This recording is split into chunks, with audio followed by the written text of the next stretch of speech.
لیکن یہ تصویر کا ایک رخ ہے. تصویر کا دوسرا رخ یہ ہے کہ صحابہ کرام علیہم رضوان کی مثالیں دینا بالکل اللاجیکل ہے. اس کی وجہ یہ ہے کہ اس دور کے اندر اگر یہاں سے سیدنا خالد ابن ولید رضی اللہ تعالیٰ عنہ ایک تلوار لے کر گھوڑے پر سوار ہو کر نکلتے تھے تو سامنے سے بھی جو رومن جنرل آتا تھا اس کے پاس بھی تلوار ہی ہوتی تھی. تو اسلحہ برابر کا تھا. یہ بالکل غلط بات کرتے ہیں. ہاں کوانٹٹی کا فرق ضرور ہو سکتا ہے, اسلحہ برابر کا تھا. مجھے بتائیں, ایک خالد ابن ولید چھوڑ دیں, 1000 خالد ابن ولید بھی نکلیں تلواریں لے کر, اور سامنے سے ایک کلین شیو یہودی نوجوان ایک کلاشنکوف اٹھا کے نکلے, تو اینڈ رزلٹ کیا نکلے گا آپ کے سامنے؟ آج یہ صورتحال ہے. اسرائیل کے پاس جو فضائی طاقت ہے, پاکستان نہیں اس کا مقابلہ کر سکتا, تو باقی تو چھوڑ ہی دیا, باقی ملک تو شاہی کوئی نہیں. پھر سیدھی سی بات ہے. تو اس قسم کے جذباتی جملے بول کر لوگوں کو اکسانا کہ تاکہ یہاں سے لوگ جائیں اور واپسی پہ ہم ان کے لاشیں بھی ریسیو نہ کریں, غائبانہ نماز جنازہ پڑھ رہے ہوں, تو یہ بالکل جذباتی جملے ہیں. ہماری کیا ذمہ داری ہے اس کے اوپر؟ آج سے آلموسٹ 2 سال پہلے کی بات ہے, مئی 2021 کے اندر جب رمضان مبارک کا آخری عشرہ چل رہا تھا, تو آپ کو پتہ ہے کہ امام خمینی نے جمعۃ الوداع جو رمضان کا آخری جمعہ ہے اسے یوم قدس یعنی بیت المقدس کی طرف منسوب کیا ہوا ہے. پوری دنیا میں یہ منایا جاتا ہے. آپ حیران کن بات دیکھیں کہ حماس جو ہے یہ سنی تحریک ہے, اس میں بھی سلفی اہل حدیث, لیکن ان کے آفیسز میں بھی امام خمینی کی تصویر لگی ہوئی ہوتی ہے, جس طرح آپ کے دفاتر کے اندر محمد علی جناح کی تصویر لگی ہوتی ہے. دوسری طرف حزب اللہ جو شیعہ تحریک ہے وہ بھی اسرائیل کے خلاف لڑ رہی ہے, اس نے بھی حماس کی سپورٹ کر دی ہے اس مسئلے میں. یعنی وہاں پر یعنی آگ اور پانی کا ملاپ ہے, کیونکہ دشمن کامن ہے, کدھر اہل حدیث سنی اور کہاں پہ شیعہ, اور اسرائیل دشمنی میں دونوں اکٹھے ہیں.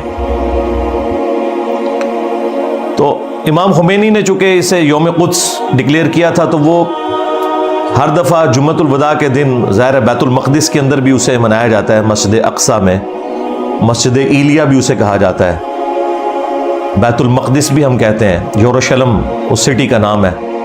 یہ لفظ ہے بیت المقدس, بیت المقدس لفظ نہیں ہے, یہ بیت المقدس اس کی ٹرو پروننسیشن ہے. تو اسی دوران اسرائیلی فوج جو ہے وہ گھس گئی مسجد اقصیٰ کے اندر, اور آپ کو پتہ ہے بے حرمتی انہوں نے کی. اس وقت میں نے 1.5 گھنٹے کی ایک ویڈیو ریکارڈ کروائی تھی, بیت المقدس اور مسئلہ فلسطین سے متعلق جوابی بیانیہ. وہ کافی تفصیلی ویڈیو ہے, وہ میں آج دوبارہ سے ریپیٹ نہیں کر سکتا. اسی کلپ کے نیچے ہم ڈسکرپشن میں دے دیں گے انشاءاللہ, تاکہ اگر کسی کو شوق ہے تو وہ دیکھ لے. اس میں نے 10 علمی پوائنٹس جو ٹاسک تھے اسلامی حکومتوں کے کرنے کے وہ بتائے تھے, اور 3 بتائے تھے کہ جو عوام الناس کے کرنے کا کام ہے, کیونکہ عوام بڑی گلٹی فیل کرتی ہے کہ جی اب ہمیں جہاد کرنا چاہیے یا نہیں کرنا چاہیے. آپ جہاد کیا کر سکتے ہیں؟ 9 مئی کے بعد آپ نے دیکھ لیا کہ آپ کے اندر کتنی تاڑ ہے, چھڑ دو گلا. جہاد کوئی نہیں کر سکتا, یہ ساری زبانی کلامی بات ہے, اور نہ یہ آپ کے کرنے کا کام ہے. جہاد فوج کے کرنے کا کام ہے. سیدنا عمر فاروق رضی اللہ تعالیٰ عنہ علیہ السلام نے جب اپنے دور خلافت کے اندر فوج کو ایز این انسٹیٹیوشن بنا دیا, پولیس کو الگ سے ایک محکمہ بنایا, تو کوفے کو فوجی چھاونی ڈکلیئر کیا, کیونکہ رومنز اور پرشینز کے آلموسٹ آپ سمجھ لیں ایک سینٹرل پوائنٹ اس حوالے سے بن جاتا تھا. پرشین امپائر گرنے کے بعد کوفہ تو عراق کے اندر ہی بنا. رومن امپائر چونکہ دور پڑتی تھی مدینے سے اور دارالخلافہ مدینہ تھا, تو انہوں نے کوفے کو فوجی چھاونی ڈکلیئر کیا, تاکہ اگر رومن امپائر جو بچی کچھی ہے اس کی طرف سے کبھی حملہ ہو تو ہمیں ان کو کاؤنٹر کرنے کے لیے مدینے سے فوج نہ بھیجنی پڑے، کوفے ہی کو انہوں نے ایک سینٹرل سٹی کے طور پر ڈکلیئر کیا، فوجی چھاونی کے طور پر. اور اسی لیے بعد میں سیدنا علی نے بھی دارالخلافہ شفٹ کر لیا تھا مدینہ شریف سے کوفہ. تو جب وہ فوج بن گئی اس کے بعد آپ کو کبھی نہیں ملے گا کہ سیدنا عمر کسی جنگ میں یا سینئر اصحاب کسی جنگ کے اندر بنفس نفیس خود شریک ہوئے ہوں. فوج بن گئی تھی، بس فوج جاتی تھی، یہ لوگ مدینہ شریف میں بیٹھتے تھے، ٹھیک ہے، یہاں سے لوگوں کو بھرتی کر کے بھیجا جاتا تھا، لیکن سارے مسلمان جہاد اور قتال نہیں کرتے تھے، نہ یہ پاسبل ہے. اور آج کے دور میں جب کہ امپائرز بھی ختم ہو چکی ہیں، کنٹریز بن چکے ہیں، اور ہر ملک کی الگ سے فوج ہے، عدلیہ کا نظام ہے، پولیٹیکل جماعتیں ہیں، تو اب تو بالکل کوئی سوچ ہی نہیں سکتا کہ وہ پیرلل میں کوئی جہادی تنظیم بنا کے تو اس قسم کی ایکٹیویٹی پرفارم کرے، کیونکہ آج کے دور میں جنگ لڑنے کے لیے بڑا ہیوی بجٹ آپ کو چاہیے اور لیٹسٹ اکوپمنٹس چاہیے. سلطان رائی کی طرح بیلچے کے اوپر گولی نہیں روکی جا سکتی. ہاں، لہٰذا یہ کہانیاں کروانی بند کریں. آپ کے پڑوسی ملک میں بھی جو کچھ ہوا لوگ اسے کبھی معجزہ بنا کے پیش کرتے ہیں. بھائی معجزہ کیا، بس امریکہ نے ڈیسائیڈ کر لیا تھا کہ اس نے جانا ہے، چلا گیا، لیکن چھوڑا ان کا بھی کچھ نہیں بیچاروں کا 20 سال کے اندر. اور اب یہ جو نئی پالیسیز کے بعد آپ کو پتہ چل گیا کہ افغانستان کی پوری اکانومی چوری کے پیسے کے اوپر چل رہی تھی.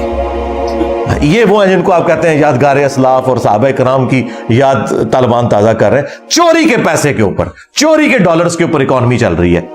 10 بلین ڈالرز کی ان کی ٹوٹل امپورٹس ہیں، اور ایکسپورٹ صرف 1.5 سے 2 بلین ڈالر ہیں. اوپر کے جو 8 ارب ڈالر، ظاہر ہے وہاں پہ تو کوئی وہ تسبیح پڑھ کے تو نہیں بناتے، وہ سارے کا سارا چوری کا پیسہ جو یہاں سے جاتا تھا.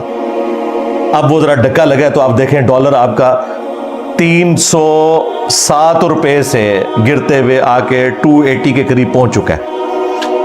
اور اب وہاں پہ بھی آپ دیکھ رہے ہیں کس طرح ان کی چیخیں نکل رہی ہیں.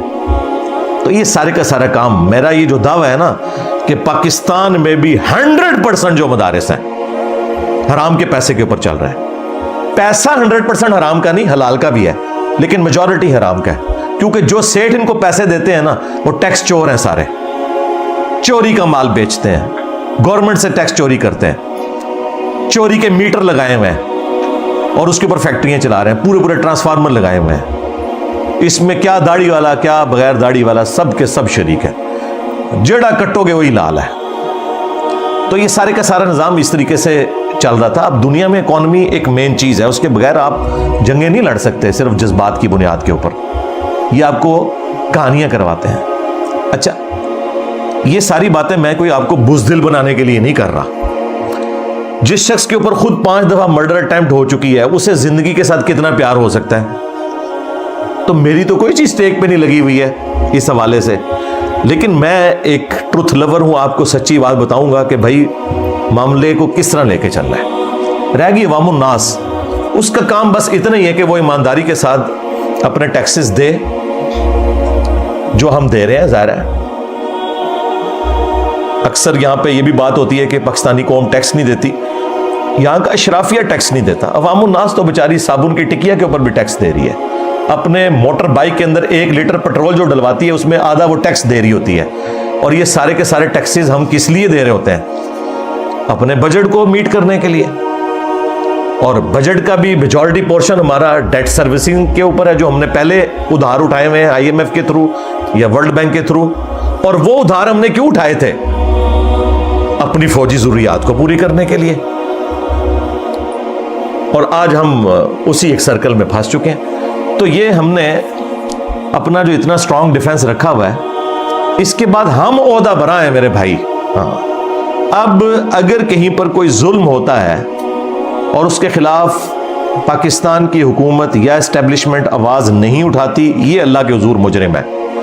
ہمارا کوئی لینا دینا نہیں ہے، کیونکہ ہم نے اپنا حق ادا کر دیا. جب جنگ ہوتی ہے نا تو فرنٹ کے اوپر فوجی لڑتا ہے، پیچھے سے اسے جو لوگ کھانا پرووائڈ کرتے ہیں وہ بھی جہاد میں شریک ہوتے ہیں. اس سے پیچھے جو لوگ کھانے کے لیے ریسورسز پرووائڈ کرتے ہیں، یعنی ہم بھی جہاد میں شریک ہیں. ہر بندے کی اپنی ڈیوٹی ہے. اب جنرل کو کوئی یہ نہیں کہہ سکتا کہ تم فرنٹ کے محاذ پہ جا کے تو کلاشنکوف اٹھا کے لڑنا شروع کر دو. اس کا یہ کام نہیں ہے. اس کا کام ہے تسلی سے ایک ایئر کنڈیشن والے کمرے میں بیٹھے, سکرین پہ سب کچھ چیزیں آبزرو کرے, اور وہاں وہ ایک کول مائنڈ ہو کے ڈیسیژن کرے کہ اس وقت کون سی چیز کرنے کی ضرورت ہے, کہاں پہ ریٹریٹ کرنے کی ضرورت ہے, کہاں پہ ہم نے اٹیک کرنا ہے. یہ ساری چیزیں وہ ایک پیس آف مائنڈ کے ساتھ کرے. اس کا یہ کام ہے. اسے کوئی نہیں گلا کرے گا کہ آگے جا کے لڑے. اس طرح وہ جنرل بھی عوام الناس کو گلا نہیں کر سکتا کہ آپ نے ٹینکوں کے آگے جا کے لیٹنا ہے. یہ کوئی نیکی کا کام نہیں جو آپ کر رہے ہیں. ہم نے کیوں لیٹنا ہے جا کے؟ بھائی ہم نے نہیں لیٹنا. ہم نے پیسے دیے, اپنے بچے دیے. آپ جس سرزمین جیل میں بیٹھے ہوئے ہیں, ادھر تو میجورٹی لوگ فوج کے اندر ہیں. بچے چلے گئے, پیسے دے رہے ہیں, بجٹ دے رہے ہیں. اب یہ ہمارے بڑوں کا دیکھنے کا کام ہے.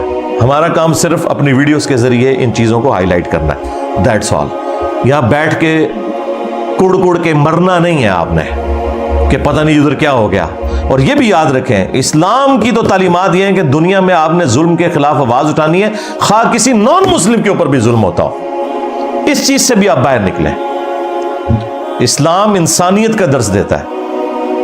اسی لیے اللہ تعالیٰ نے سورۃ المائدہ میں فرمایا کہ جس نے ایک انسان کو بھی ناحق قتل کیا, ایک جان کو, مسلمان کی بات نہیں ہو رہی, ایک جان کو, گویا اس نے پوری انسانیت کا قتل کر دیا, سوائے دو استثناء کے کہ قتل کے بدلے قتل ہو رہا ہو یا فساد فی الارض کو ختم کرنے کے لیے, اور وہ بھی جوڈیشری کے تھرو. ایکسٹرا جوڈیشل ایکٹیویٹی آپ پرفارم نہیں کر سکتے. نہ کوئی ریاستی ادارہ کر سکتا ہے, نہ کوئی مذہبی جماعت کر سکتی ہے. تو ایک جان کا قتل پوری انسانیت کا قتل, اور جس نے ایک جان کو بچایا گویا اس نے پوری انسانیت کو بچا لیا. پوری انسانیت کی بات ہو رہی ہے. حتیٰ کہ صحیح بخاری میں حدیث ہے, جس شخص نے ایک کافر کو بھی ناحق قتل کیا جو کسی مسلمان ملک میں ٹیکس پے کر کے رہ رہا تھا, جزیہ دے کر, وہ شخص جنت کی خوشبو بھی نہیں پائے گا. یعنی مسلمان جنت میں تو جانا دور کی بات, جنت کی خوشبو بھی نہیں پائے گا. اور اس بخاری کی حدیث میں الفاظ ہیں کہ جنت کی خوشبو 40 سال کی مسافت سے آ رہی ہوگی, لیکن جس نے ایک کافر کو بھی ناحق قتل کیا وہ جنت میں تو جانا دور کی بات, جنت کی خوشبو بھی نہیں پائے گا. آپ جڑا والا میں جو مرضی کرتے رہیں, آپ کو کون پوچھنے والا ہے؟ آپ سری لنکن کو مار دیں, آپ کو کون پوچھنے والا ہے؟ اس لیے کہ آپ کا اسلام سے کوئی تعلق نہیں ہے, آپ تو بابوں کے دین کو لے کے جا رہے ہیں. تو ان ساری خرافات کے بعد اگر میں یہ سلوگن بلند کروں کہ مرنے سے پہلے اے مسلمان کر لیں اس پہ غور, کتابوں کا خدا اور ہے, بابوں کا خدا اور.